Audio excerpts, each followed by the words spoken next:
This week's episode of Couch Potatoes Unite!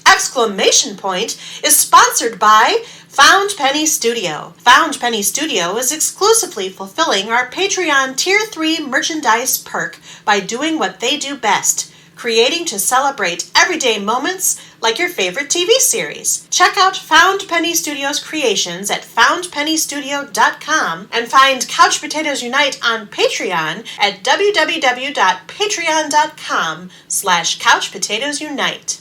You say you wanna watch a drama. You say you wanna watch a comedy. Well, you can watch it with your mama, or you can watch it with your daddy. You'll even sit and watch it with your middle schooler, so you can come and talk around a water cooler. We're watching all day and all night. Couch Potatoes Unite. Whoa, whoa. Couch Potatoes Unite. Whoa, whoa. Couch Potatoes Unite.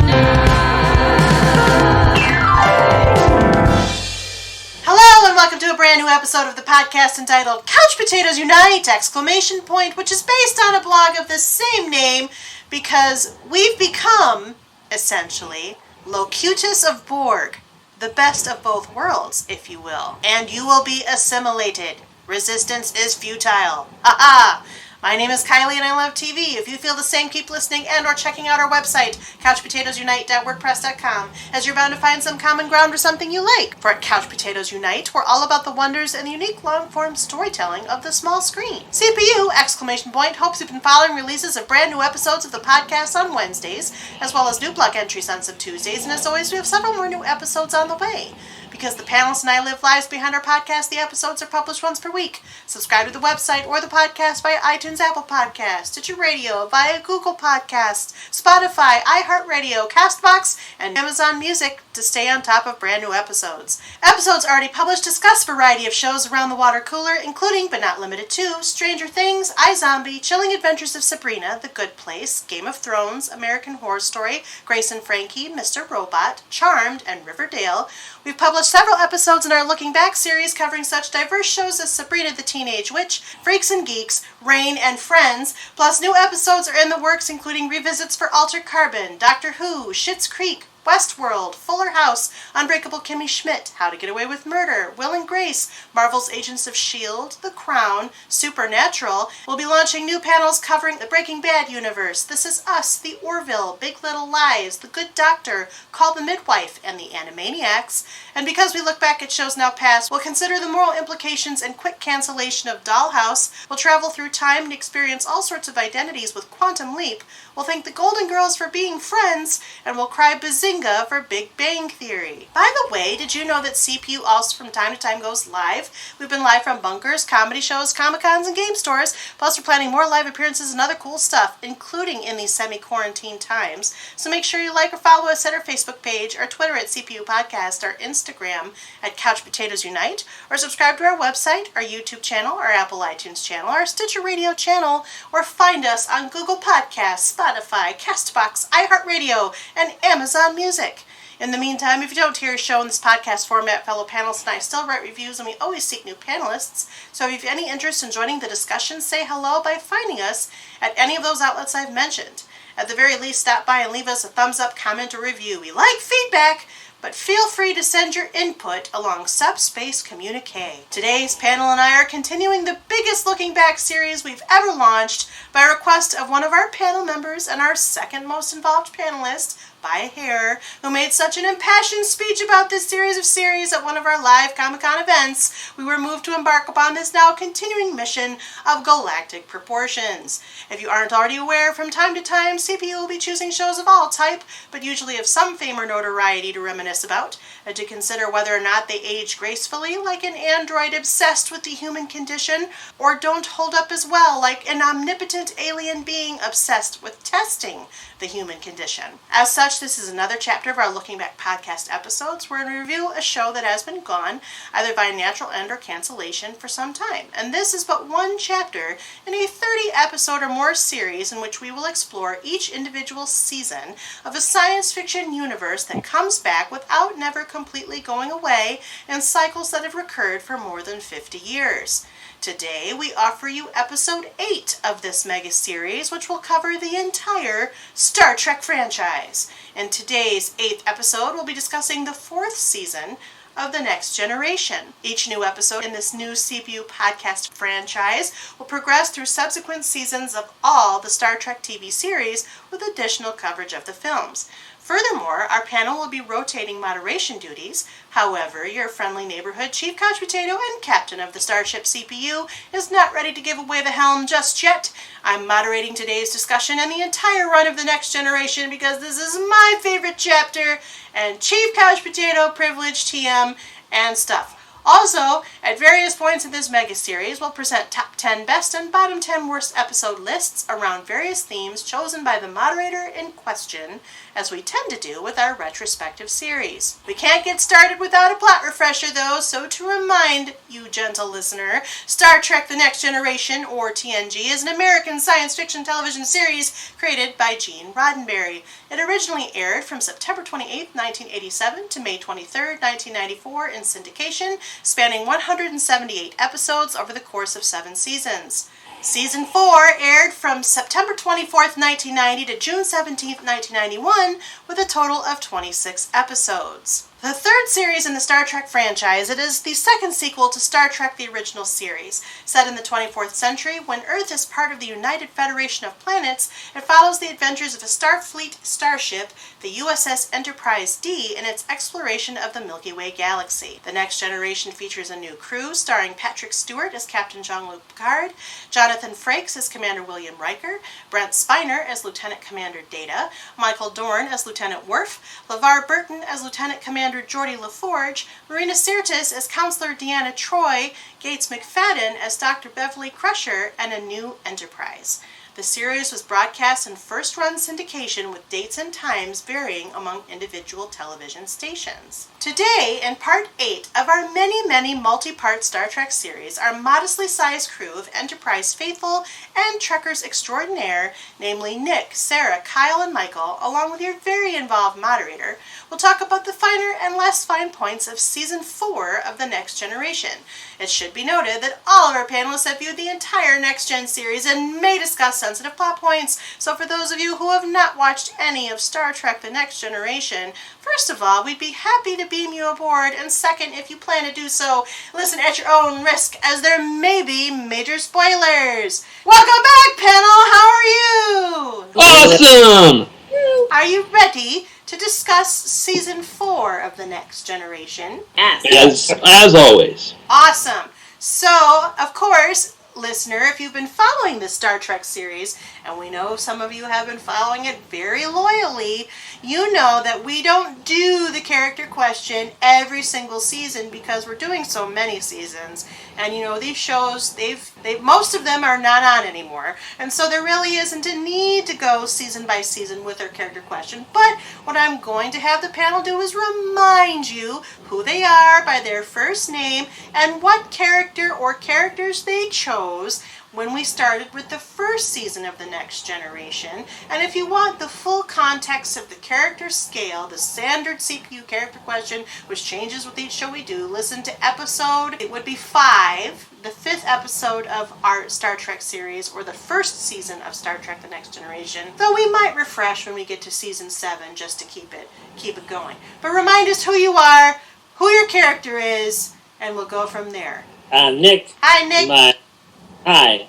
My character, Picard, because I really enjoy this show, the series of the Star Trek franchise, and it, for the most part, is an upward trajectory as each season goes on, with some dips here and there but overall, it's just a really good show, good ensemble, and I'm excited to pretend we are in the future. All right, welcome back, Nick. I can go since I'm married to Nick. Good disclaimer. Hi, I'm Sarah. Hi, Sarah. Hi, I said I was William Riker. I almost said Frakes. That's his real name. Yeah. I call him Frakesy because we're close. But Wow. I said Riker because I really like this series. It's not my absolute favorite Star Trek series, but it's my second. So it gets the second position on ranking of officers on the ship. The end. All right. Welcome back, Sarah. I think that logic changes every time. I'm Kyle. Hi, and Kyle. I was Geordie LaForge, mostly because I love The Next Generation, but it's not my top of my pinnacle of Star Trek. It's actually my third favorite Star Trek series, so I couldn't go Picard or anything. There's characters I love, but then there's also a lot of weaknesses I feel it has compared to some of the other series. I'm interested to know what your second favorite is. You said this was your third. Original, Enterprise. Oh, right. That's right. I should have known. And Kyle, we have a disclaimer as well. Yep, I am the moderator's brother-in-law. I'm married to her sister Hillary, who we normally do podcasts with, but she's not quite in the Star Trek bandwagon, so she's not here today. But she supports your endeavors. Welcome back, Kyle. Hello, Hi. I'm Michael, Hi, Michael. and I was Picard because I do love this show. It's one of my favorites of the Star Trek canon, and I don't know if I can fully say it is my absolute favorite because I'm not familiar with some of the new ones. I haven't watched any of them yet, which is probably not a good thing, but hey, that's just the way it is. And I also had a little bit of Troy in there because, I always have to mix the characters for different reasons because I love the relationships on this show, especially some of the female characters in particular. So, yeah. All right. Welcome back, Michael. And of course, I'm Kylie, which I've mentioned. And I was Picard because I love this show. This is my favorite Star Trek of all of the Star Treks. Now, I haven't watched through all of the Star Treks, but I feel pretty safe and secure in knowing that this is still probably going to be my favorite, even after I watch the ones that I haven't fully watched yet. And I'm saying it now. So, welcome back to everybody. We're going to talk about Season 4 of Star Trek The Next Generation. By now, we are in what could only be called the pinnacle of this show's esteemed run. This is the height of its popularity. This is the height of its critical acclaim. There's a lot of good stuff going on. Of course, we'll start generally and work our way into specific episodes, best and least best. So, talk about it. What do you like? What do you not like about Season 4? Let's do what we do in these Star Trek episodes. I think Season 4, one of the reasons it's catching on is they're able to explore character-specific things, to dive a little deeper in those relationships or how things have affected characters. They feel a little bit, I think, more confident in that. I mean, we get an episode that this would be interesting to keep track of, but I feel like family is the only episode in Star Trek history that has no sci-fi as part of the actual current story. Obviously, it's dealing with the aftermath of the Borg, but it's all a human level. There isn't like some anomaly that's also going on. And I don't think you could do that in a season 1 or 2 of any Star Trek show. It's just completely like, oh, there's a ship, I forgot, because we haven't seen it. Those things is really what makes this show start to pop out in Season 4 for me. Yeah, I was doing some research, and it turns out that was intentional. They said that this season was purposely crafted to be more focused on ongoing story arcs. Maybe not necessarily like, the way we do it now, but they purposely were looking at developing the characters more. I don't know if they called it at the time, but they kind of call this the family season amongst some of the EPs. The executive producers now call it the family season because not just for the episode family, but also for the fact that there are multiple episodes that focus on the families of the characters. And there was a quote I read, I can't remember who said it, but they basically said that one of the reasons they did it is because the audience knows you can't kill off the main characters, but at least you can wound them emotionally, which I don't know how I feel about that quote, but it kind of sums up the season. I mean, it is. We have brothers with Data. Alexander comes back here. The friggin' Enterprise nurses a baby. So yeah, I feel like it is a family season. This is the season where Gene Roddenberry's craziness got the best of him, and they pulled him back, and he pretty much just became a name on it. He stopped being a creative force. So it kind of let them create more of its own identity instead of the episode to episode like the original series, and a lot of the ways he was limiting them with his very rigid format. So from here is where it really just takes off on filling in all the characters. Yeah, I feel like Ronald D. Moore kind of takes on more responsibility this season, and he's one of the big writers from the next generation that moves on to bigger, well, not necessarily bigger things, but he moves on to Battlestar Galactica, and he did that Apple series, To All Mankind, or whatever it's called. Sorry for anyone that likes that show, about the alternate reality of the moon landing. For All Mankind, that's what it's called. He developed Outlander, too. That's right. Mm-hmm. I have to say that, and it's hard for me to pick a favorite, I would say, but season 4, if it's not my favorite, is generally up there. Just because it does a great job of balancing what you're talking about, sort of those larger story arcs and continuation threads with the episodic format storytelling that Star Trek is probably most known for, at least in the earlier series. And it was so hard for me to pick least favorites in this season. Like, I struggled with that list more than at any other time that we've done this. And because I just love so many of them. And I didn't go hog wild with honorable mentions, but it was hard not to do that too, because so many of these episodes basically live in the heart for me, and I just enjoy them and love rewatching them, and am excited as each new episode comes on in my rewatch. It's so well done this season. It is so funny to look knowing the future of television and how, like, they barely deal with story arcs. They definitely do, but it is next to nothing compared to what Picard and Discovery are now. And even if you look at Deep Space Nine, which is about to start, they get into pretty huge story arcs, and that they had to fight to do, and they had to wait till the last season to really do what they wanted to do throughout. And this is like, well, yeah, you should revisit Kronos and what's going on there politically. It doesn't even seem like a story arc to me. It just seems like part of what this show should be doing. They're exploring the Alpha Quadrant, so we should check in with those species from time to time. But it is a much clearer thread than every TOS episode with Klingons are pretty much standalone.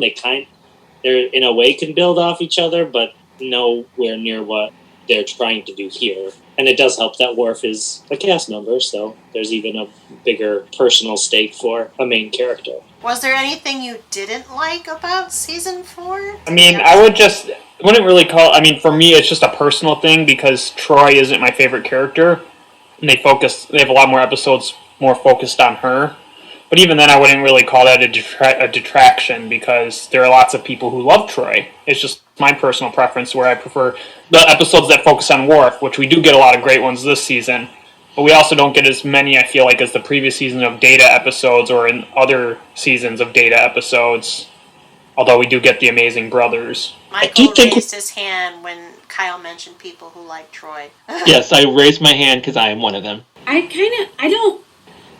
really like Geordi, but I thought he had some real cringy episodes this season. Yes. So, I don't know what they were doing with him, but I don't think they do it Geordi or Troy episodes well. Those characters are better served as part of the team, I feel like. Based on the writing, I think there could be better stories, but I think they focus way too much on Geordi's inability to know how to talk to women. yeah, and that episode with Leah Brahms, Dr. Leah Brahms, I don't remember having this reaction the first couple times through, but this time I was like, dude, I don't blame her for being upset. Like, come on. She is just here to do her job, and you're like all trying to romance her. It was super awkward. Yeah. Especially because he could have looked up and seen that she's married. Like, that's probably in the database. I don't know. I thought that. Well, specifically, it says in the episode, yeah, you could have. It is in the database, but when you created the image of her in the holodeck, it only created the image you wanted to see. Hence why it ignored the part about her being married. Yep. Just Jordy, clear your browser history. I know. I also think that one wasn't there were some things that it could have been a little bit better he never actually even got to say, that's not what he created. He didn't ask to create Leah Brahms at all. It was kind of a little glitch that he went with because it was a crisis situation, and I don't know. It almost makes the episode almost makes us want to think that Jordy did the worst version of creating somebody in the holodeck, and that we're supposed to be okay with that instead of, this is kind of a mistake that he just went with so that he can save the Enterprise. And I feel like that makes it fall short a little bit. Isn't it kind of implied that this program is something he goes back to? So maybe the image of Leah Brahms is being developed over time? I did not get that. You think he's going back to this program? Yeah. Oh, yeah. Mm-hmm. Oh, Yeah, I thought there was some sort of reference that it was like essentially like something he did weekly. Like he would go in there whether... Well, I think he purposely kept the program in the databanks because they wanted to make sure they had the original schematics of the Enterprise at their disposal if there was ever any need for them. Yeah, I got that. I didn't get the sense that he was Barclaying it up. Well, maybe not Barclaying up, but like... I don't think it was I don't get the sense that it was an every week thing, but they definitely implied that it was accessed more than just in the crisis situation in the previous season. Yeah, I thought it was implied that he was going in there for like hints, like if he was stuck on an engineering problem, he would go in there for like help. Right, exactly. Specifically from her and... Yeah. Mm-hmm. Not like it was like Riker or like any of that creepiness. It was like... I don't want to be all philosophical, but it really does beg like a very important issue today. Like, when is your image not your image anymore? And when is your likeness not your likeness? And what people can do with pictures of you and video that you put out there. I don't know. It's kind of... What the series doesn't explore and they kind of ignore is that the holodecks are new. And even in season 1, like the best they can do is Yar can bring up someone to spar with, but there's no personality that isn't to a later upgrade, which is why it is glitchy, and I feel like people forget that when there's all these weird holodeck problems. But yeah, they have not figured out what... Well, and then if you go by Discovery, the holodecks have been around for 90 years and we just haven't seen them. That's for the Discovery chapter, which we are several seasons away from. Hey, I'm just saying it relates to the holodecks because in these early seasons of Next Gen, they constantly say they're glitchy because they're new. They're ironing out all the problems with them, but then they mess up their own canon later on. Those are holograms, not holodecks. There was the recreational room in the animated series. We will have to clear canon. We'll have to clear this up when we get to Discovery. I'm gonna have to. I mean, it's going to be a through line in all of our discussions because Deep Space Nine, they have the holodecks. They have hollow suites. Hollow suites. And Voyager, it's a very important part of their journeys, and many things happen. So, good preview, guys. And it just puts into perspective how much more we have in our Star Trek mega series to cover. And new things keep coming out all the time. We'll be doing this for 50 years. Yeah, I did use the Simpsons reference when we posted this to Facebook recently of the "We'll Never Stop Podcasting" using that one song. But anyway, that's not important. That's for the Simpsons podcast? No, just kidding. Oh God, if we did a Simpsons podcast, that thing would never end. That'd be another 50 years. Well, there's not a lot. Is there any other general things you want to talk about in terms of season 4? Uniforms haven't changed, right? No. No. Mm-mm. Now we're in a nice settled place. For the most part, we'll get some tweaks as season 5 comes in with, Jean-Luc's felt jacket thing going on. But for the most part, the design that you see in season 4 remains constant through the end of the series until they start doing feature films. We see a uniform in Future Imperfect, but true. That's just an alien's design, I guess. I was kind of worried about Kylie this season because we lose her childhood crush. Oh, and don't you worry because that fit. Well, so when I said I didn't go hog wild on honorable mentions. I might have gone hog wild on the third place slot, and that episode will feature in that slot because yes, oh yes, Wesley Crusher departs this season, and it doesn't diminish my love for Will Wheaton to this day. His performance in that last episode, though, is terrible. I disagree. Gauntlet thrown down. I'm just saying, he does like a rant and is just like cringy, and I'm like, oh, thank God this is the last time I have to see this. I think that was one of his better performed episodes over the series because let's just face it, nobody knew how to handle a child character. And they didn't really give him any writing up until, like, for the entire season 3, he didn't really have anything to do. That's why he also ultimately left the show. Will Wheaton made the decision to depart Star Trek The Next Generation. It wasn't Star Trek's idea. It was, I am not being given anything to do, and I'm starting to be offered feature films. He didn't make a ton, but Toy Soldiers came out within a year of him leaving Star Trek The Next Generation, and so he left. And he's talked about it in undulating waves since he left the show. First with some bitterness, mainly toward Rick Berman, who would be the captain of the executive producing team for much of the 90s era. But he now speaks of it very fondly. He doesn't regret his decision, but he at least talks about and lovingly and is loyal to his place in the legacy. And I think that as departing episodes goes, I mean, he does come back in a period of guest stints over the next 3 seasons, but this was a fine departure for Wesley Crusher, and it sent him off to Starfleet Academy. See, I don't necessarily see that episode as a departure, mostly because of the fact that we get more episodes with him. But I guess in the context of the episode airing in 1990 or 91, yeah, I guess it would be considered a departure because nobody knew if he would come back. So that's for darn sure. So when I was watching it in syndication, and I remember I watched this like I made the appointment for this show, 7 p.m. on a Saturday night, which is sad for my young teenager life maybe, but not so much for my Star Trek devotion. No, you didn't know he was coming back. He left, and he gave interviews and the whole 9 yards, and I thought for sure that Will Wheaton was done. The episode's called Final Mission. The intention is it's its last one, and we really only get 3? I don't even know if he's in the finale. He's in the last season, but he's not in the finale. He leaves with the Traveler, right? Correct. He goes to be a Traveler.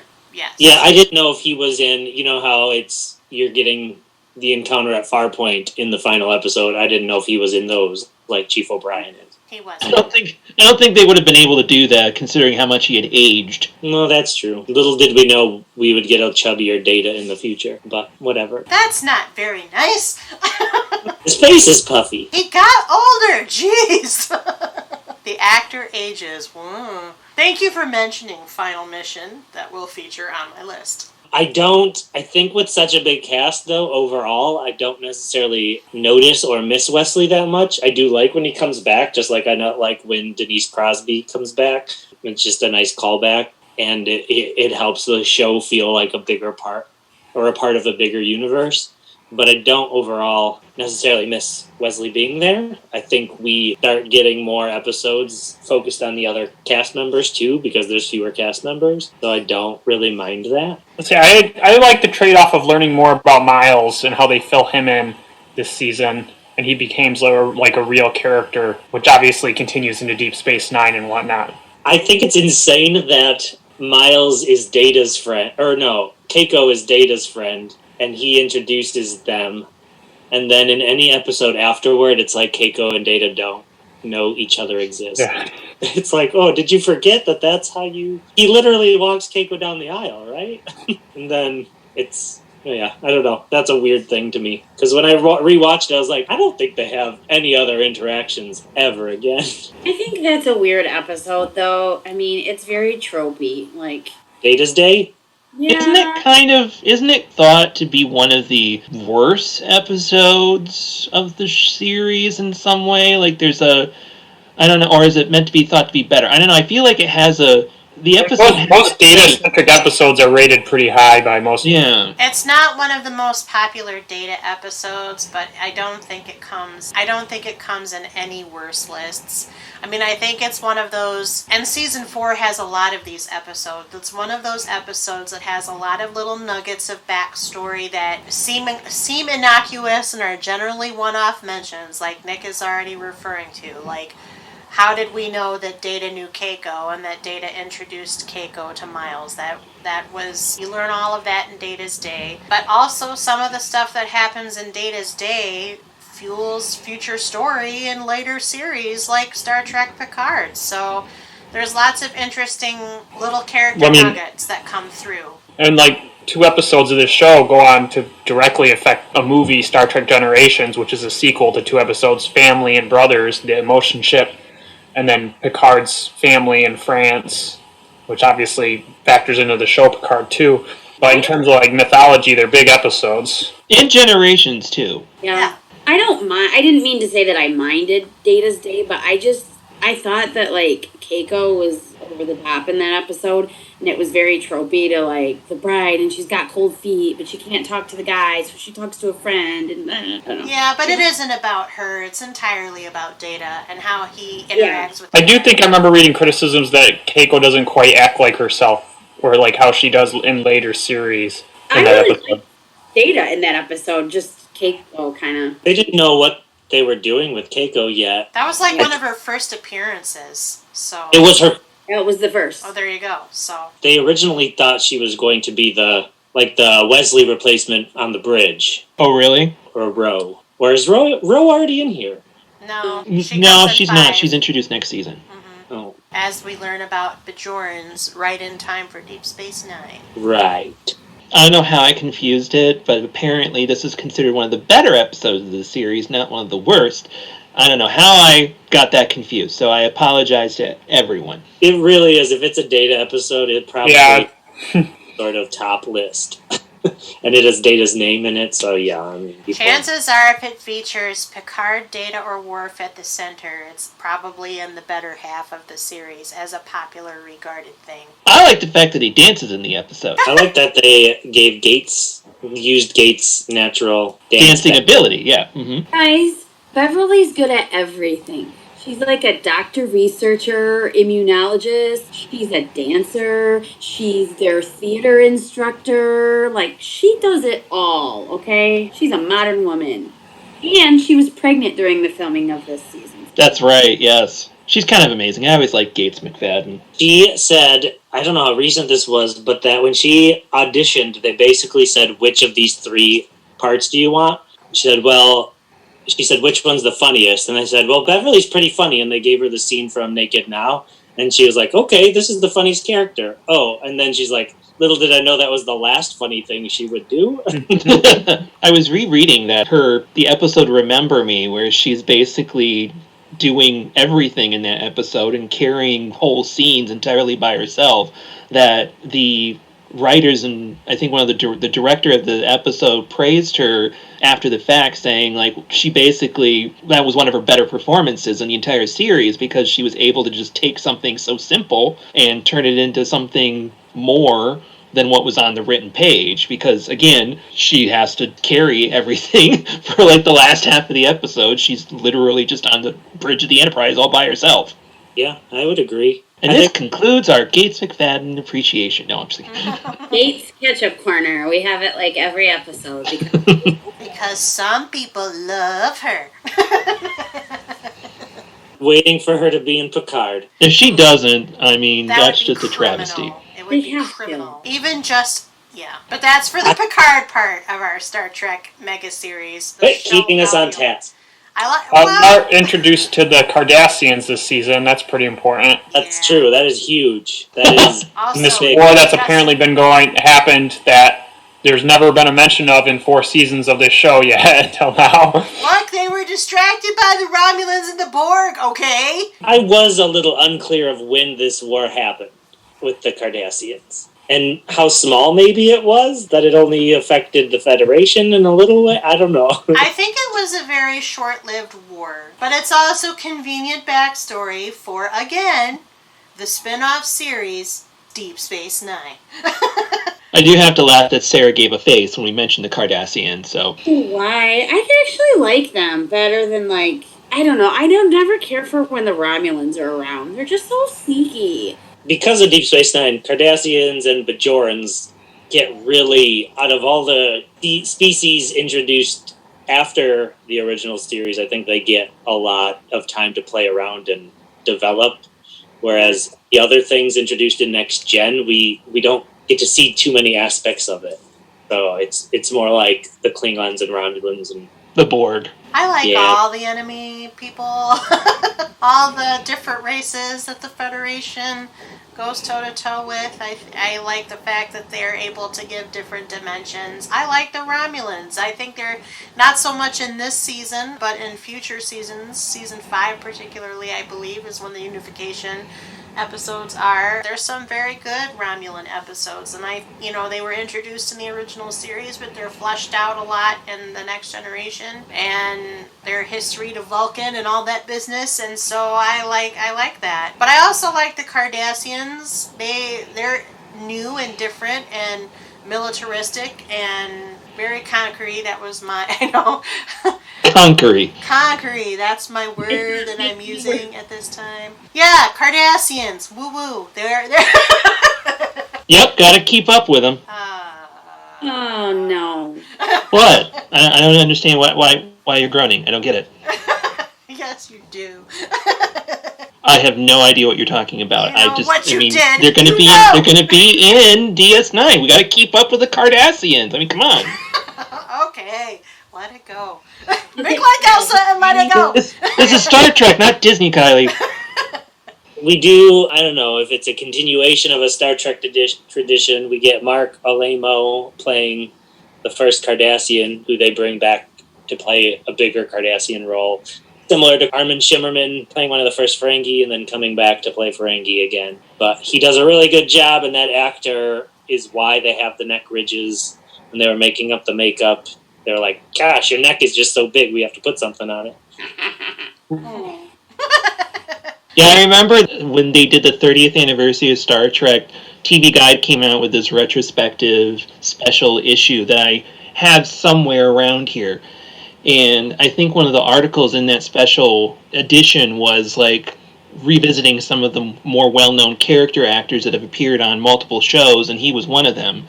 And it's amazing how he looks just like the makeup they put on him. They didn't really hide his appearance, they just enhanced it. Yeah. He plays a lot of characters throughout. He is one of their top go-to people. I like his voice. Until he settles into Gul Dukat. Yes, but I think he plays their character in Voyager and Enterprise. They bring him back, similar to like a Jeffrey Combs and a Vaughn Armstrong. I just think he's so good at that duality that all the Kardashians seem to have. Whatever. If I can't say it right, this is Michael's fault. That's true. I'm not taking any fault for that. Again, I have no idea what you're talking about. Obviously, the word is Cardassian. He is dressed in full-on Kylie Kardashian makeup. No, it's Kylie Jenner, first of all. They're all the same. I mean, that's true, but come on. Anyway, what I was trying to say is, I think that they have a duality to them, and I think he's like the one that sets that tone, and he nails it. And I think you see that for most of them in Deep Space Nine, so good job, Mark Alamo. We like you. What's the name of that episode we're basically talking about? Wounded, I believe, or something like that? Wounded. Wounded. This is a pretty big Chief O'Brien season. And I don't know if they knew that he was going to be a bigger part of the Star Trek franchise yet. But, like, between him getting married in a different episode that we already talked about, and this episode, him dealing with something I don't think we've seen in a Starfleet officer, like, dealing with racism, is a pretty big episode. But I can also see why they wouldn't want to do that to one of the cast members, where he has to confess that he hates all Cardassians because of who they are. It reminds me of the original series episode, the first one with the Romulans. We have the one bridge crew who, when he finds out Romulans look like Vulcans, he's suddenly racist against Spock. So for me, it's part of the reason I love this episode, because it feels kind of like a spiritual successor of this other. Could be why they chose to bring Miles O'Brien back for Deep Space Nine, because they knew they were going to focus so heavily on the Cardassian-Bajoran conflict. So they're like, oh, hey, remember that episode in Season 4, 2 seasons ago? Because that's what it would have been by the time Deep Space Nine began.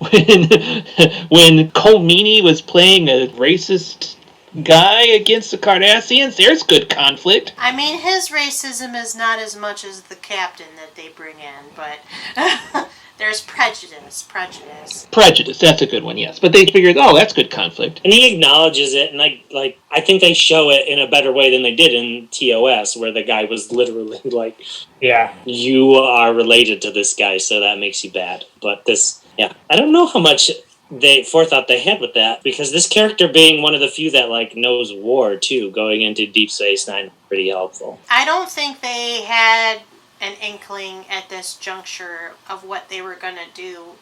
I mean, I think it was very, very successful by this point, and it was largely due to the success of the 3rd and 4th seasons that they started to contemplate additional spin-off series, including Deep Space Nine.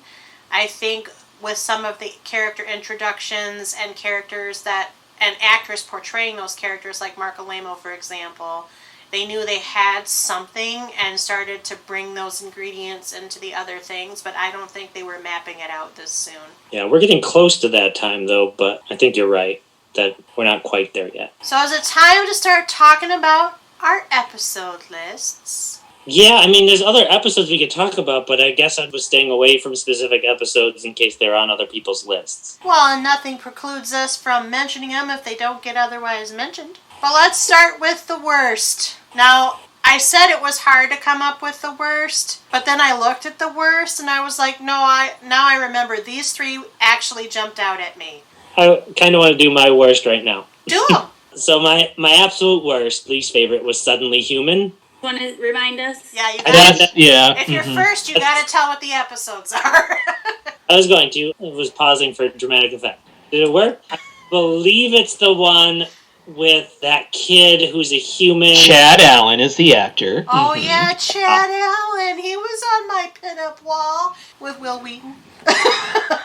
And I forget the name of the species, but they... Talarians. Is it really Talarian? I feel like... I think so. It's Talarian. Okay. I mean, so many of these species names, that's one of my big criticisms about Star Trek in general, is they tend not to be very creative with the way they name species, I feel like. Especially these one-episode species. But anyway. Well, why waste too much time on that? This species takes on a child, there's a human child that they are raising as their own because of how the battle went and his parents were dead, and he moves into Picard's room. He howls like a wolf. It's part of one of his cultural things, and it explores how awkward Picard is with children. And it's just, I have to say, it doesn't hit the mark of what they were trying to, the story they were trying to tell, because I'm not sure what story they were trying to tell. There's this undertone of abuse, but turns out it's cultural with how they put them into battle situations, but he's had a lot of broken bones. It seems a lot Stockholm Syndrome-y type situations, especially. And then we find out there's an admiral that he is related to, and I don't know, it just doesn't land well to me. It's not the most entertaining to watch, which is a big reason it's low on the list. And then I think part of that is because I'm not sure I like how it ends. I feel like the kid shouldn't stay with them. I don't know. I didn't put it on my list, but I can see your logic in putting it on yours. I didn't put it on the list because... Hearts. No, not so much for Chad Allen at my current age, but at the time it would have been... he would have been okay. But I think why I don't hate this episode is because the ending is not what you expect. Because what the challenge of the episode is asking the viewer not to make assumptions about others' cultures and not to make assumptions about how cultural traditions might treat guests in those cultures. And the characters are looking at it from a very one-sided human perspective. And even though you don't necessarily necessarily like where he might end up in the end. What it's asking you is to set aside what your norms would be and to consider what the norms on the other side would be. So maybe it didn't land completely well just because of how they depicted these Tellurians and the fact that humans seem much more fragile than them, but I at least thought that what they were trying to do was kind of ask the viewer to subvert expectation and assumption when dealing with a new culture, and that's pretty Star Trek to me. I think it would have it's so tough because these are the people who killed his parents, so it feels more like kidnapping anyway, and the culture part shouldn't matter as much. It should be more of a prisoner of war situation is what it feels like. And it might have landed better with me if that kid was a different species in the Federation, or if he didn't have a living relative. I guess they make it pretty complex, which is good. This season was hard for me to pick least favorites, and you'll kind of notice that, especially with one of mine, that they're all pretty good episodes. My next one is The Loss. I just struggle with some ways of how they write Troy. This is the one where they encounter a 2D species, which is a pretty cool sci-fi thing to deal with. And it affects Troy. She doesn't have her powers. She's not an empath. She can't read people anymore. And it deals with that fairly well. It just isn't as entertaining for me. And it's almost a little cringy of how they write Troy's reaction to it. And I know they only have 45 minutes to get her to some of these places emotionally, but I feel like it's a bit of a disservice to Troy at how poorly she handles it and how horrible she is to the rest of the crew, to Beverly. She blames Beverly, she blames Riker. There's some pretty good moments in it, and it's a pretty good story that they're trying to tell, but I feel like it does miss the mark a little bit for me as well. I don't have this on my list. I think it's a middle-of-the-road episode. I actually like it. I mean, I would give it a B on a grading scale because, yeah, she is kind of horrible to the crew, but I think that humanizes Deanna because Deanna, I think she comes off, and maybe I don't know why people respond better to Troy and respond worse to Troy. I like Troy, but I think one of the things that is very indicative of Troy's character is that she is the one to which everybody comes to seek advice, and she always comes off as having the answers, knowing the answers because she's got these empathic abilities. And when she is disabled, essentially, that's what this story is talking about, is disability. She goes through very natural, the 5 stages of grief and loss before she actually arrives at a place where she realizes that she can function despite her disability. I think it tells that story better than that earlier episode we saw with the hard of hearing man and his Greek chorus. It centers it in one of our characters. It's a very good sci-fi concept involving the cosmic string piece of it. So, I know it's hard to pick worst ones, but I would not put this one near the bottom half of mine. I like this one quite a bit. Apparently, they were strongly considering making her loss of empathic abilities permanent, and Marina Sirtis has received a lot of fan mail after that episode aired that people with disabilities were very warmly accepting of this episode and the way it dealt with it. So that's interesting. Yeah, I definitely wouldn't say skip any of these episodes in season 4. Whereas my bottom 3 in other seasons, I might say, you can probably skip Code of Honor. But I had to pick 3. And this might have been a better storyline if it was a bigger arc. And we could talk more about how Troy being empathic hurt the character overall, because she's just not in episodes that if she was, the problem would have been solved, and they just write her out of the episode or don't even mention her. So I can see why they might have been thinking, oh, what if she wasn't empathic anymore, and how would that be interesting? I probably wouldn't have minded that if that was a story arc at least. And then here's my other one, Final Mission. I don't like this one. It's boring. Oh, disagree! I don't need It's just too much of Picard and Wesley in a desert, and I want to get out of the desert as badly as they do by going to another episode. Your loss. No, The Lost is the one he's talking about. Anyway, terrible joke. Sorry. Why don't I comb over that terrible joke by saying my bottom three? If you think it'll help. Yes. No, it won't. But anyway, my bottom three, again, these are probably just... I think I would definitely put the Suddenly Human episode on the bottom three. To me, it's cringy. It kind of... It continues the unfortunate tendency for this show to have not very good guest stars sometimes. So come on to Chad Allen.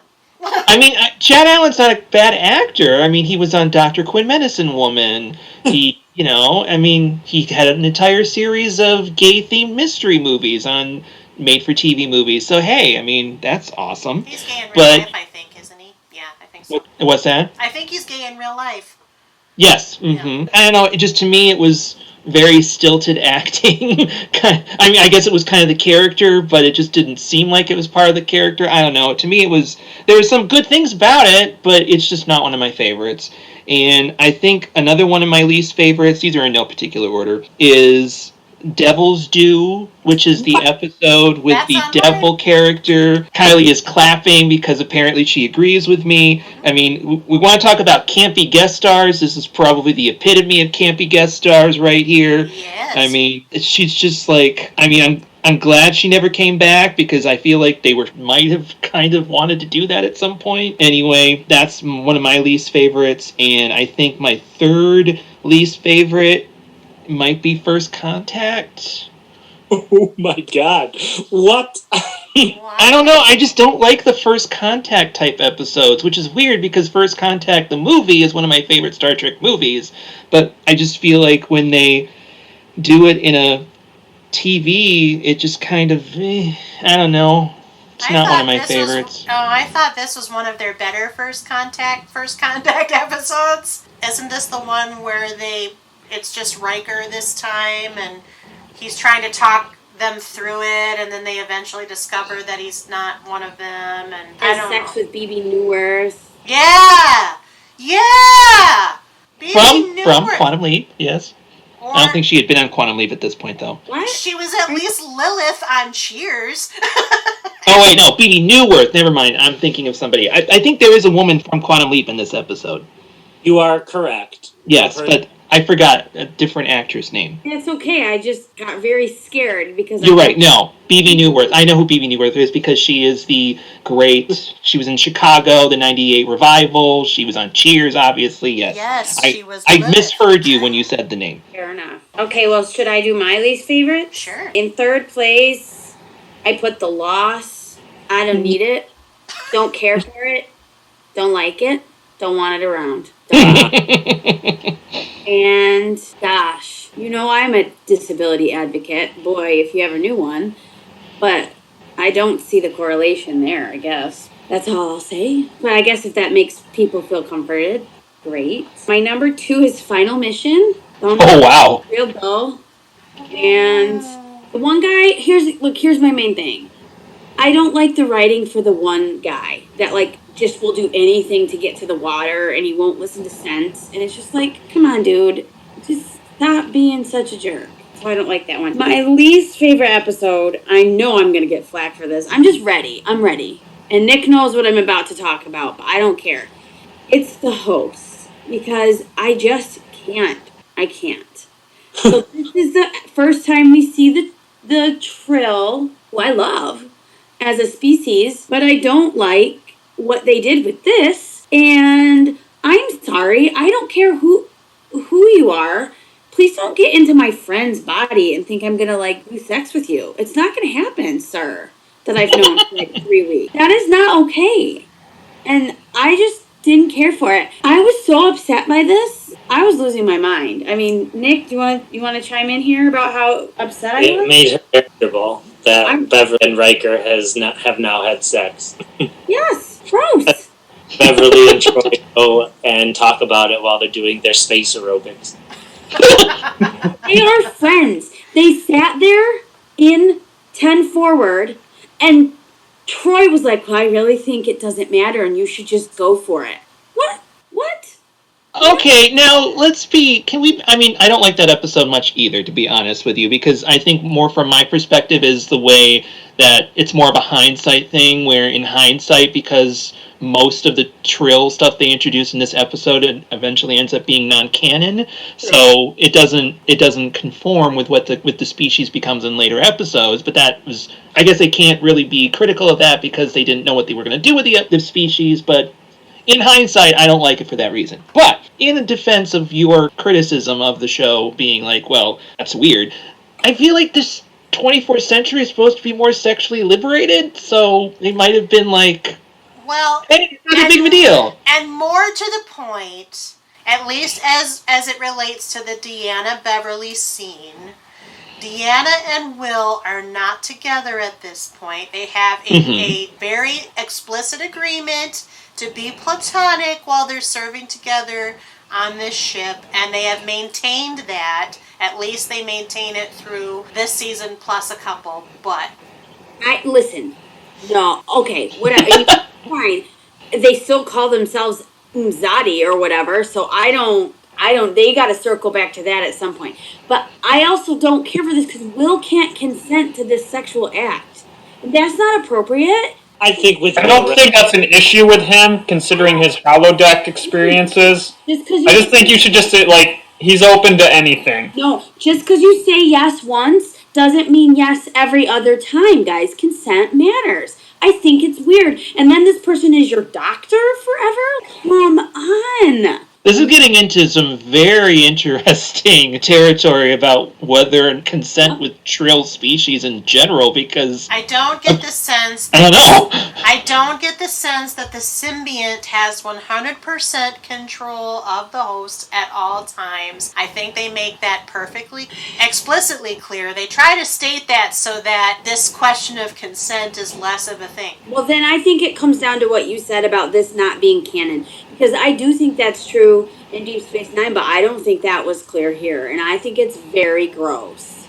So there, I've said it. Yeah. Once we get to Deep Space Nine and Trill, a joined Trill isn't supposed to have anything, like, it's a pretty big story topic that a joined Trill is supposed to not have ties to a past symbiont's, at least close ties. Like, they could be friends with people, but you're not supposed to marry somebody else that was joined, that you were married to as a different... Well, you guys can like it if you like it, that's fine, but I think it's very uncomfortable and gross to watch. Why is it? I don't actually like the episode that much. Yeah, but they filmed that. If I were them, I would have been like, ugh, this is weird. She said no, and then, like, he kept coming. It was so gross. Well, and I think that some of this, I'm only making some defense of this. It's actually in my honorable mentions, not because I love it, but because it is the seed for the Trill to come. And I think it gets away with some of its non-canonical choices because the Riker body, he's just serving as like a Band-Aid host until the real one comes along, and there is the sense that it's confusing because the symbiont lost the host that it had because that host was under distress. So there wasn't like a lot of adjustment time for the being inside.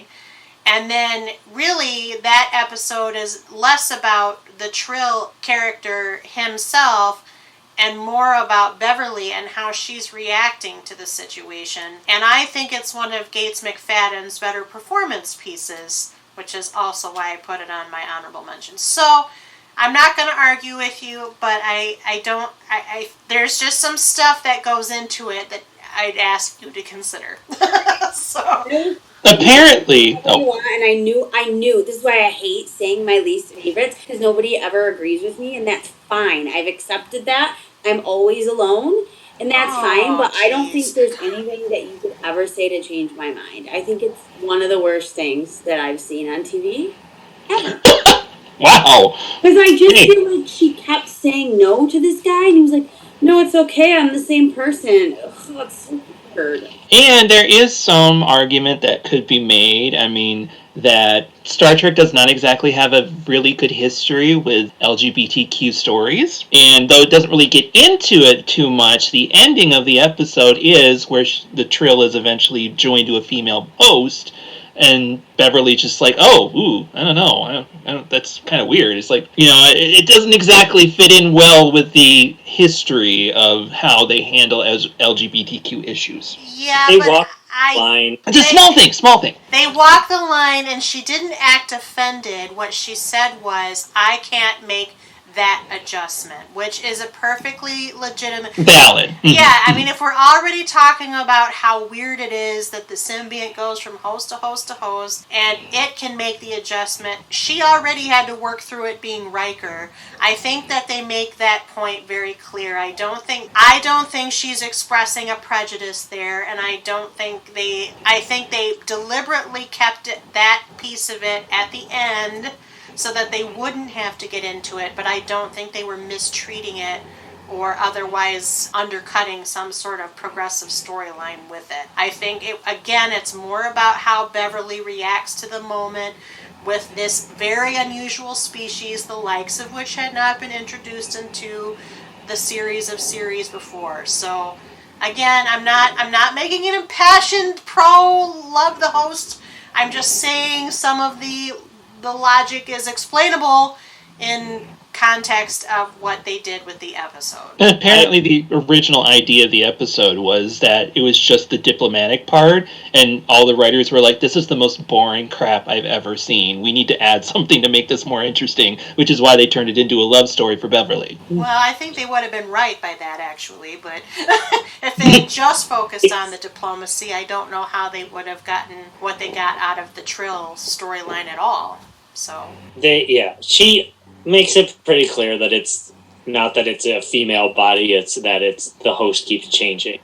I think it was an opportunity for Star Trek to take that step, which they've always kind of balked at, being a little bit more progressive with LGBT issues. They had talked about Geordi being gay, and they just weren't. I don't know if it was a Star Trek thing or a Paramount thing, but they had to do it. Their stories had to be a lot more subtler than I think some of the people in Star Trek wanted it to be. And I know a lot of fans wanted it to be. And it's changed since then, but we're talking about the 90s now. So this is literally a 30-year episode. Correct. And in fact, it is 1990. The actual release date is 1990. So this is a lot. I guess I feel like even if that was the reason, you can't fault her if she's not attracted to women, and this person didn't disclose that they were a joined species before they entered a relationship, so I don't know what she was thinking, because that's just a dishonest. It wasn't a negative for the character. I think it's fine that she isn't attracted to women, and that it was the host issue. I think it is just that there are some Star Trek fans that would have liked Star Trek to take kind of that step forward a little bit more, in a more obvious way than they have. I mean, we do get some other episodes, that species that's all one gender, but it really isn't until Jadzia's character has a storyline that kind of takes a more active role. And then they still don't do too much with the other series until what looks like an episode of Discovery that I haven't seen yet. But it does look like it's still a Trill storyline. Kyle. So for least favorites, The Mind's Eye. Mostly just, I love Romulan's episodes, but I hate episodes where they literally just take a movie plot line and then do it exactly. So the writer is a huge fan of The Manchurian Candidate, so he just, pretty much erased names and put Klingon here and there. If I want to watch The Manchurian Candidate, I would watch The Manchurian Candidate. Plus, since this is the first time you've mentioned it, which is The Mind's Eye? It's the one where the Romulans brainwash Geordi into be a perfect assassin and then let him loose, which it's a plot element they rip off again and generate in the movie Generations. Doesn't do Geordi any favors. And yeah, like I said, if I wanted to watch The Manchurian Candidate, I would just watch The Manchurian Candidate. Then The Final Mission, because I don't like Wesley Crusher and I don't think that's his best episode. I don't like his acting in it, so at that point I didn't miss him leaving. And then Galaxy's Child. For all the reasons we said, it's kind of cringy for Geordi. It does him a huge disservice. I don't like the space baby thing. I know a lot of Star Trek fans talking about the moral quandaries of that, but to me it's a bit ridiculous. It does serve one great purpose, though, to be the punchline where they make fun of it in the Relic episode in the later season, when he's with Scotty talking about the most ridiculous things their enterprises did, and he's telling Scotty about the space baby. So in that aspect, I like the reference, but it's like they realized it was ridiculous and they're kind of making fun of themselves. See, I actually like that episode a lot. I mean, I can understand the cringiness of the Leah Brahms storyline, but I like that episode for the Space Baby episode. That's probably one of my, oddly enough, because this might be a pure nostalgia factor, but I remember that episode vividly from when I watched it originally back in the 90s. So that was something that particular storyline has stayed with me for the past 30 years. So I actually really like that storyline, and I think it's handled very well. The idea of the Enterprise inadvertently killing the mother and then bending over backwards, knowing that it's a sentient life form and knowing that the life form has been imprinted on the ship as a whole, that they have to be very sensitive about how they handle the child, as it is a child. And I don't know, to me, I think it's really good. I mean, I understand why some people might not like it, because maybe it's just kind of laughable in theory, but I think they handle it well. Well, this should segue nicely. Two of mine have been mentioned, but at the worst, or the best of the worst, the third to the worst, I actually have a different one, which maybe I'll get flack for, I don't know, but I put Legacy as my third to the least favorite. This is Tasha's sister, and everybody's talking about, bad acting on guest stars. Well, her acting was not good. And I did not care about her. I don't understand why they had to, help her just because she was Tasha's sister. She was kind of a biatch. And, I guess it was interesting from a perspective of, again, it's the set of family episodes, but we're delving into the family of a character that is no longer on the show.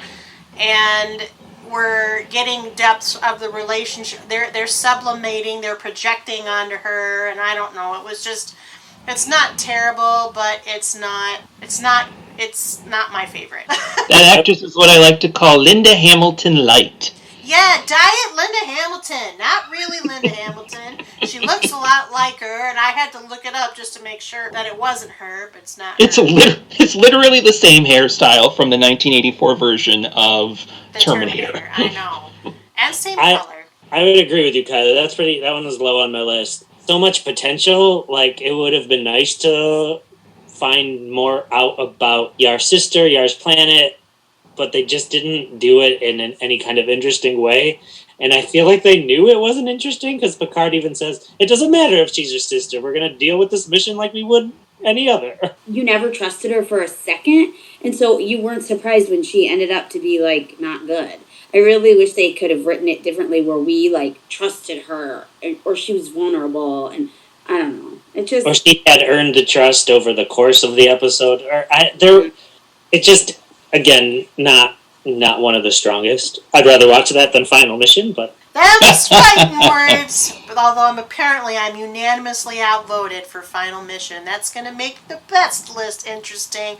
And number 2, I have Galaxy's Child, because Geordi is it's just so sad, and I'm sure, the Space Baby piece is interesting. That's probably what, if anything, saves the episode. I mean, it's not going to feature on my bottom 10 Next Gen episodes, but the Leah Brahms part of it is so cringy and bad and it makes me really feel sorry for Geordi as a character and LeVar Burton as an actor. I mean, the guy won an Emmy for Roots, and this is what you give him? I don't agree. So there's that. And then at number 1, my least favorite is Devil's Due, the fake god storyline. Sorry, that actress is terrible. She is terrible. She's not good. Michael was absolutely right, and it's hammy and cheesy. Actually, it feels like an original series plot, but it doesn't. I mean, there was similar, 3 other similar episodes to that same plotline. Exactly. So why we needed to see it again with an even not as interesting guest star, I don't know, but it's my least favorite. All right, and now, what are your favorite episodes of Season 4 of The Next Generation?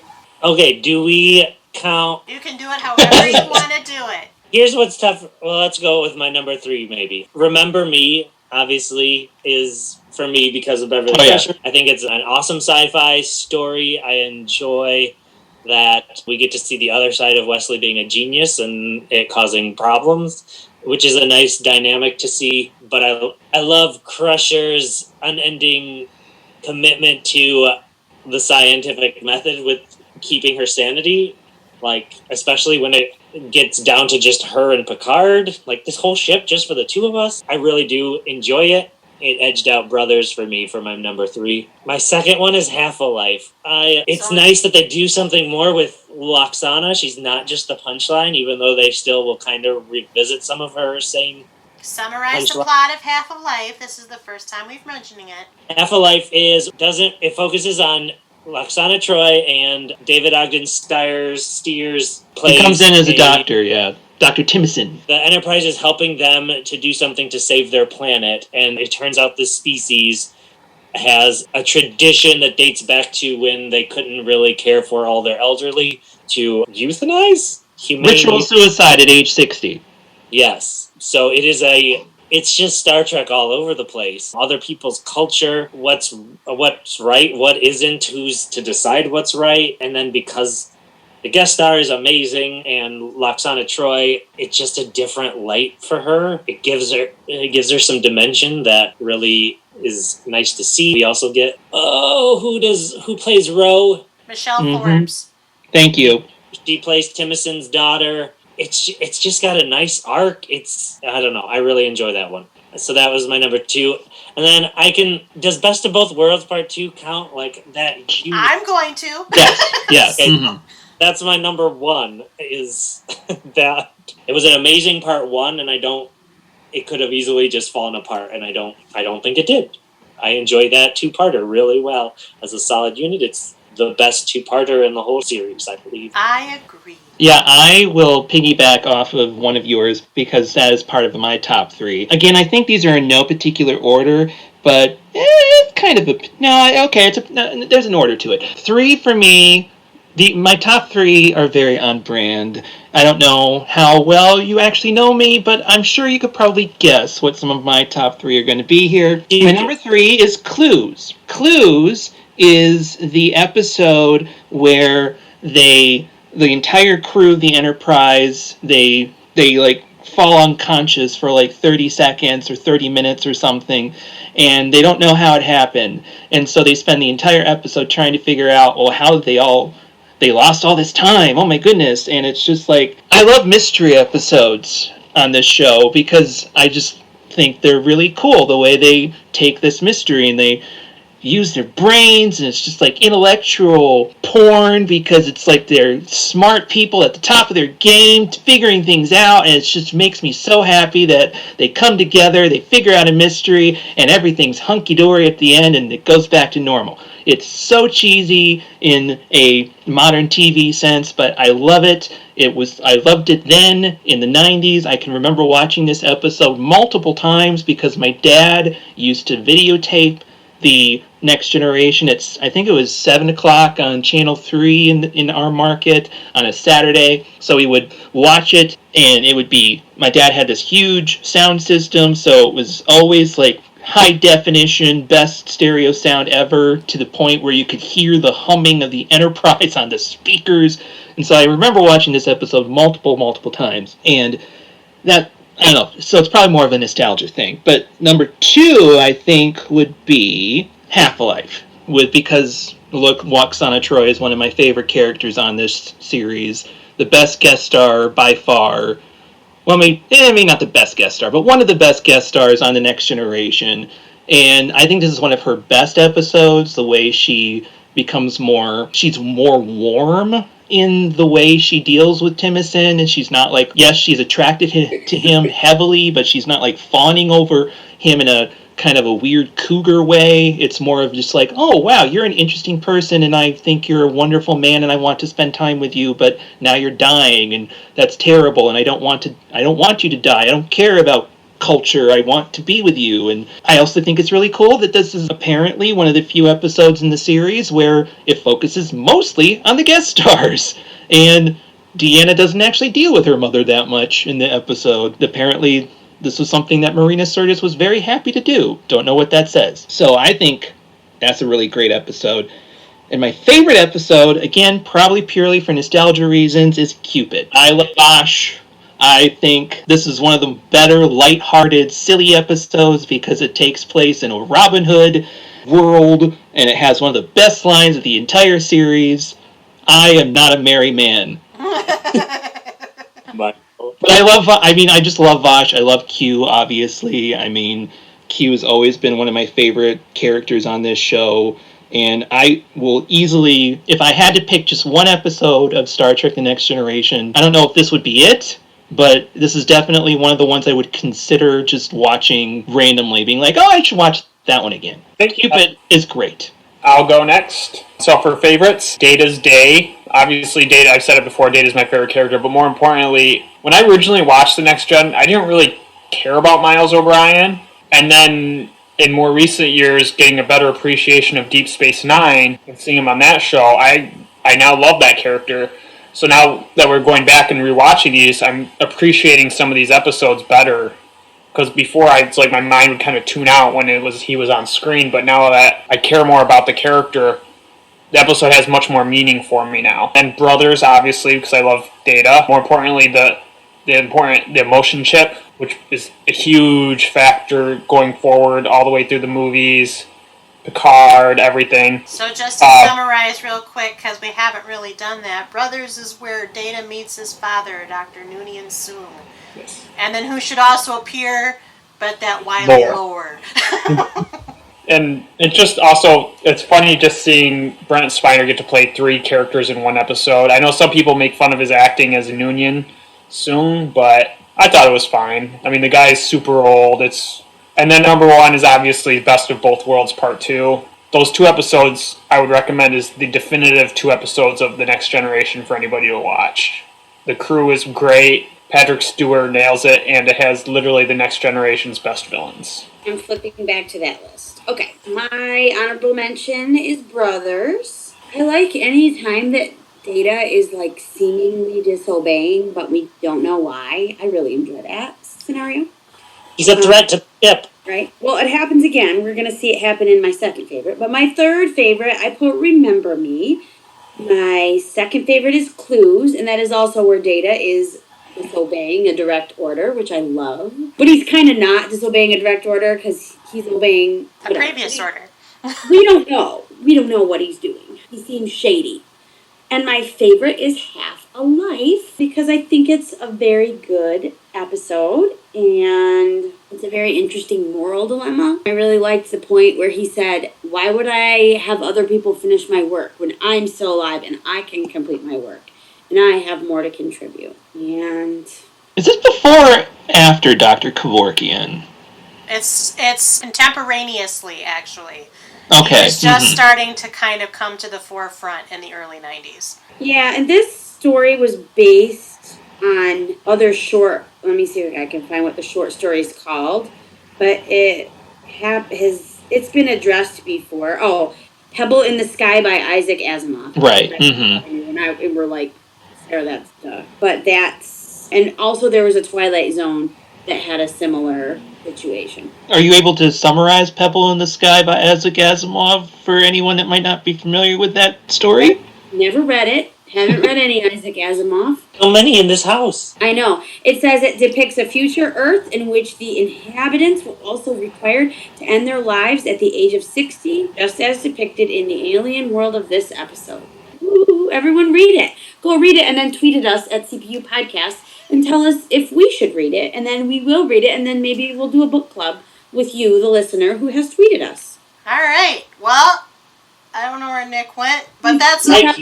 Looking at his bookshelf, which is right off camera, to see if he has the story. There you go. He's got the Asimov book right there. He's got a compendium.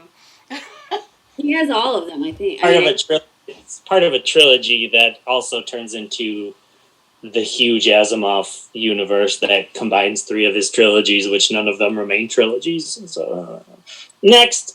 Yeah, apparently I was just reading that it was a part of the Foundation arc of Asimov's canon. Yeah, they weave all of the rope they weave it all together, and it's insane. So I have a long list, and most of them have been mentioned already. It's very interesting what hasn't been mentioned to me, but it's fine. At honorable mentions, I have Data's Day because of what it seeds into the future. I have The Host because of what it seeds into the future.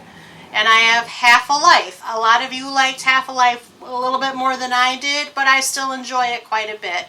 I agree that it is Magel's best episode of the Next Generation series. I think, you bring in David Ogden Stiers. He was a high caliber actor. The two of them had great chemistry.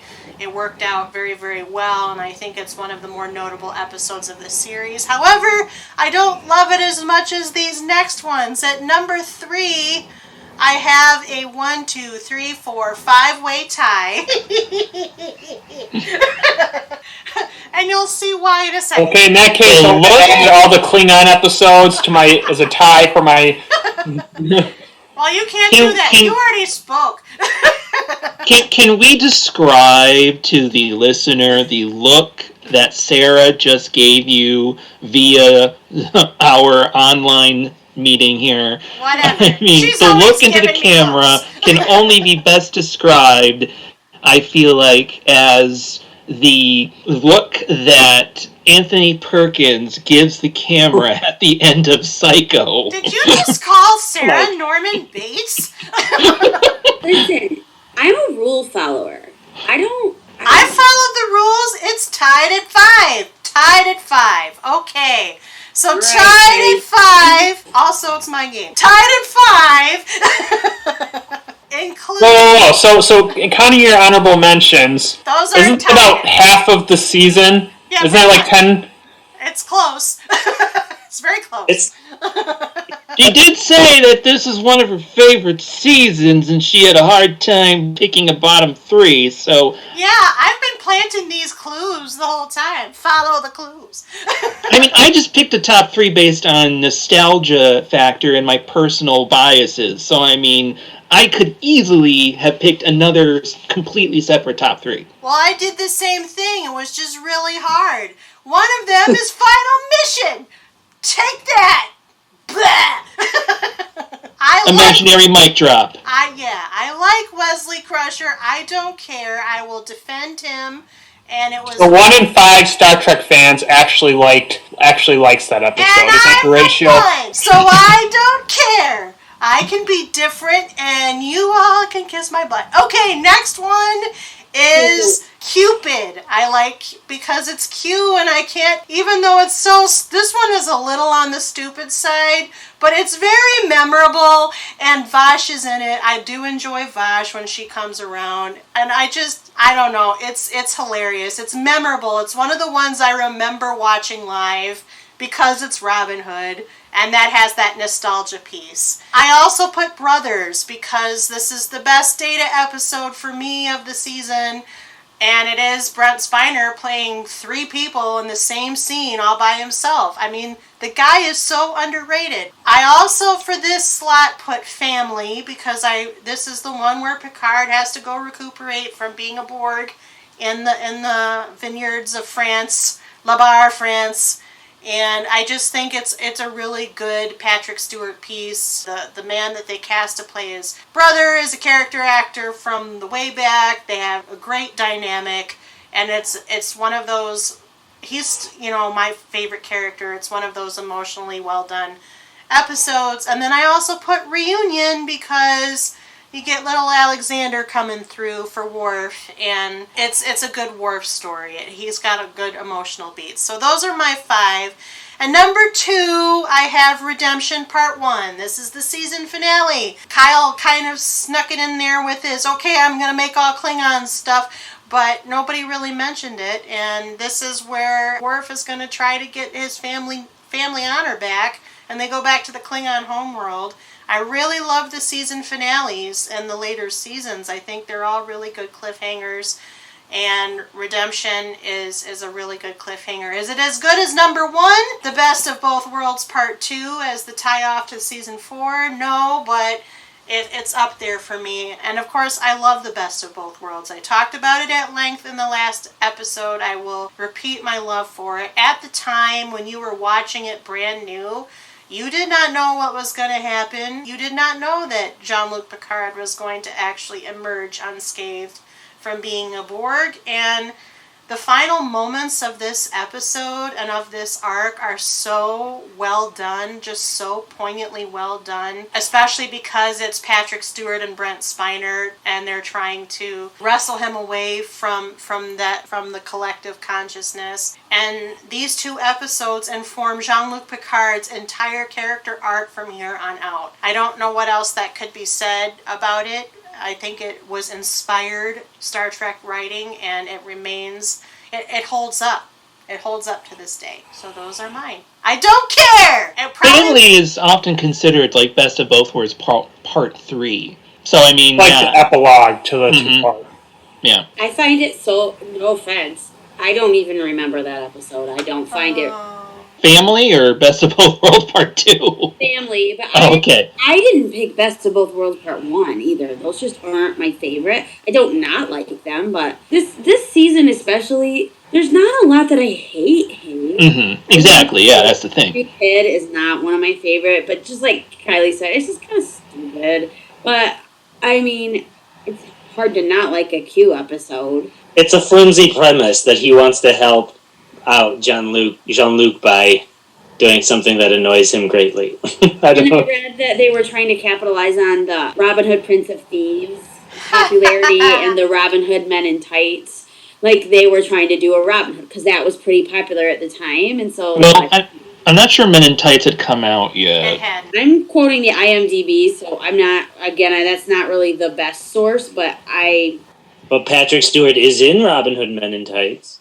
That is true. That's one of my favorite parts of that movie. But the Robin Hood with Kevin Costner was out about to come out, if not already out. So it came out in 1991, and it was a huge movie, even though everybody mocked it and mocks it because he couldn't do the English accent.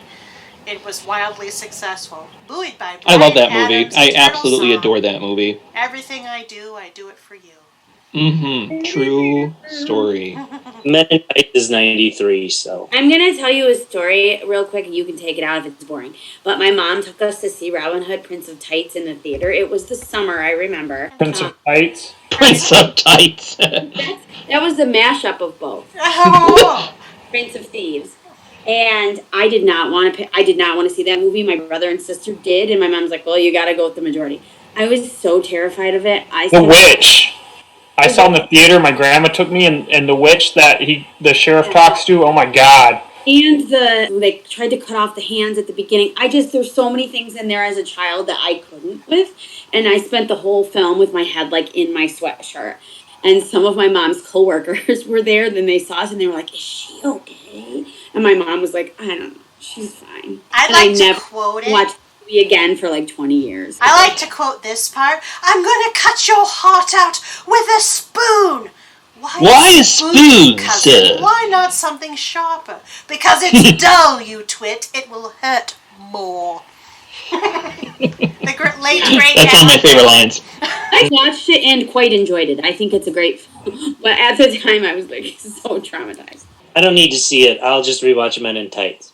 I was going to say that Cupid aired in April of 1991. Prince of Thieves came out in June of 1991. So it was literally around the same time. Yeah, they knew it was in production. It was like a huge blockbuster. The trailers were out. The marketing for that Robin Hood was like for a whole year, and so they knew. Everywhere. It was everywhere. Because Kevin Costner was at the height of his popularity. Dances with Wolves had already won Best Picture, Oscars, and Kevin Costner was the guy. Christian Slater was a big teen guy, and he was in it. And what a weird digression for this podcast. Well, it matters because Christian Slater made a cameo appearance in Star Trek VI at the Christian Slater is one of the biggest Star Trek fans in the world. He owns one of Kirk's original chairs. Nice. So see, it all comes together. And Star Trek VI was around this exact same time. And I highly recommend Mr. Robot, but I don't know. He in that? He is one of the main characters in Mr. Robot. But it's very dark and very twisty and kind of dystopian and apocalyptic. So not the greatest 2020 viewing, but who plays the robot? Or no? I can't answer that question because it would spoil a lot. Oh, and then since Michael mentioned it, this season was filming the same time as Star Trek 6. And Michael Dorn, he had to go because he agreed to his little scene, which ended up taking way longer to film. So he'd film for like 12 hours because of his makeup.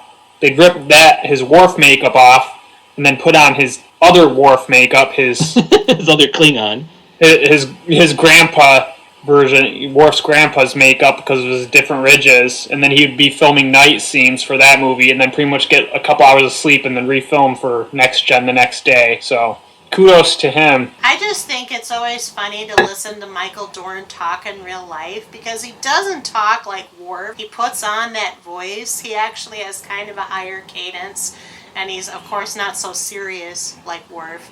And so it's just, I don't know. I enjoy listening to interviews with Michael Dorn because it's like, you don't sound anything like Worf. Well, and originally his Worf voice came because I think he had prosthetic teeth they were going to make him wear. And then I don't think he ends up wearing them. That makes sense because of the Klingons. They had the teeth they wanted to emphasize. So, I think we've covered all of our lists. Is there anything else that we haven't said about Season 4 of The Next Generation that you wish to cover? I really like Drumhead. It's a good episode, and we get some good Barkley moments. Which one's Drumhead? Drumhead is where the Admiral comes in, and she's trying to find out who betrayed the ship. But then the conspiracy, crazy chick, yeah. She's investigating everybody, and she is real famous. She was in Guys and Dolls. She was Sarah Brown, but she's like a super famous actress. Yes. Awesome. Yeah, and when Picard shoots her down with his monologue, that is one of Patrick Stewart's best monologues in the series. She was also the mother of Troy's betrothed in the first Loaxana Troy episode. Gene Simmons? That's her name. Jonathan Frakes directed that episode. Yeah, that's a good episode. And that one with Barclay is good too. And The Nth Degree? Yes, it's like 7th or 8th in my list of good ones. But I enjoyed it a lot. I mean, it really shows that actor's range, too, when it first shows him doing the play and he's terrible and he has, no charisma. And then he does the same play later and he's, pretty much bringing everyone to tears. Yeah, he's a super talented actor and I always enjoy him. Oh, wait, no, I'm sorry. I'm confusing Gene Simmons with Nan Martin. Anything else? I like Devil's Due. You're wrong. Really enjoy Picard taking down the shysterness of her and dealing with this planet that is believing in superstition and him taking it down. I feel like a lot of people in this day and age need to watch that episode. I think if they hadn't have casted who they casted as her or directed her as over the top as she was, this episode might have landed for me a little bit better. But she came off like a cartoon, and it just kind of undercut the whole message. I just like how confident he was the whole time. He never wavered. He knew she was... That is part of it. I mean, that it just... No, we know that this isn't... We don't live in this world of devils, and we know those are not true. Yeah. And I also love the Data moments of him being the judge and him, telling Picard what he can or can't do. Martha Dubois, you did not like Martha Dubois. Not the way she portrayed this fake god. It didn't work for me. I'm sorry. She is the literal reason why I don't like the episode. All the rest of it's fine. I mean, yeah, I would rank the fake god in Star Trek V to be a better fake god. Oh, that's not a very high bar. But I guess that's all I have to say. Are you sure? Anything else? Going once, going twice? So, to the next highest bidder, which is fine, because we have 3 more seasons of this series yet to cover. in our mega multi-part Star Trek series. But for now, what I'd like to do is thank Kyle and Sarah and Nick and Michael for joining me once again to talk about my favorite Star Trek, The Next Generation. And because we've done that so thoroughly once again, it's time to thoroughly roll our credits. Couch Potatoes Unite! Exclamation point was produced by Back Pocket Productions, run by yours truly, the Chief Couch Potato, which is really another way of saying executively produced by me, Kylie Piette. My associate producers are Krista Pennington and Selene Rezmer. I edit this podcast, and our logo is by Rebecca Wallace. Our marketing graphic artist is Krista. Our theme song was written by Sarah Milbratz and sung by Sarah, Amy McDaniel, and Kels Rezmer. Kels played the keyboard, Ian McDonough played the bass, Christian Somerville played the guitar, and the whole shebang was engineered by Kyle Aspinall and Christian. We hail from Grand Rapids, Michigan. Please, if you like what you hear, take the time to rate us, give us stars, provide comments, or review us wherever you get your podcasts. Apple, Stitcher, Spotify, iHeartRadio, CastBox, and Amazon are just a few of the places you can find us, but we're also on YouTube. We have our website, and we're now on Patreon at patreon.com/couchpotatoesunite. If you really love us, pledge your support by becoming one of our United Couch Potatoes as we grow our little sofa-populated corner of the world. Otherwise, feel free to tell us how we're doing, what we should add, subtract, keep, or toss. You know how it goes.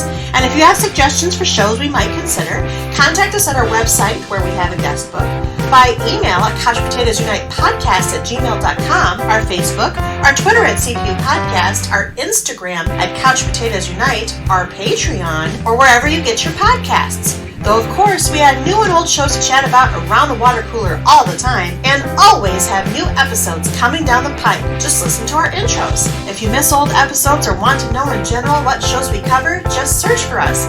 Find us wherever you do searchable things on the internet.